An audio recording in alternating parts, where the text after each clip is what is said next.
So on a related note, there's also the potential direct impact from, and this is actually driven by you CIOs, but there we saw the IT unemployment rate jump. And what's interesting, this is coming from an article from CIO Dive. This is specifically looking at CIO hiring. So this isn't just the broader tech sector, but specifically within IT organizations.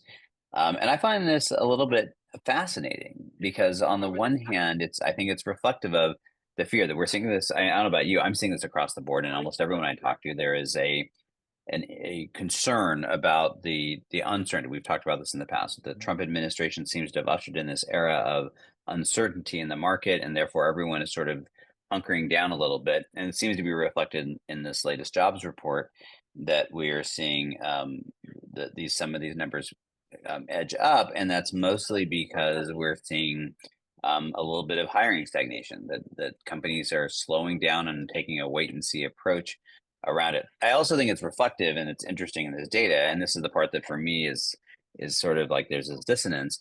Is there's also a gap, right? In that we're seeing the impact, particularly on more traditional IT type roles. Whereas if you have AI expertise, there are jobs all over the place because people are trying to backfill in these more advanced roles and they're having trouble finding those people. And so just these sort of interesting conflicting points. Yeah. And part of me says to be contrarian, anytime you're seeing IT unemployment, it's a great time to hire talent. This is a good time to look at your team and figure out where you've wanted to fill in gaps for a while, but maybe we're not as excited to do. And this is a time to actually go after those areas.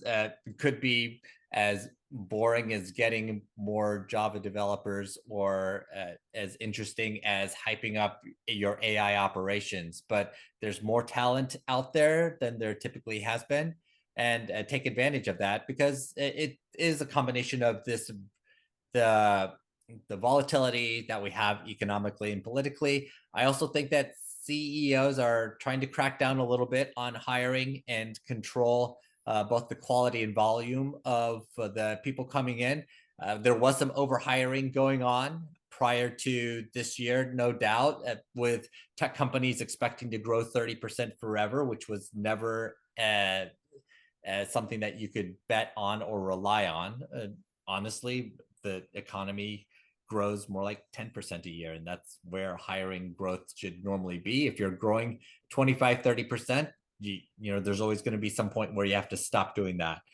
But I do think this is a good time to look for talent, because there are more people out there looking for jobs than there typically would have been. Yeah, and I think, as we talked about, the story that we decided to skip was the fact that, we're still seeing things like Kubernetes cost overruns, and then we're going to talk right now about cybersecurity, my least favorite topic. But the reality Yeah. is this is still our reality in the CIO suite or within IT organizations is that it's all the blocking and tackling. And so if you can pick up good talent that can multiply that and give you an exponential factor, then you're going to be well served. So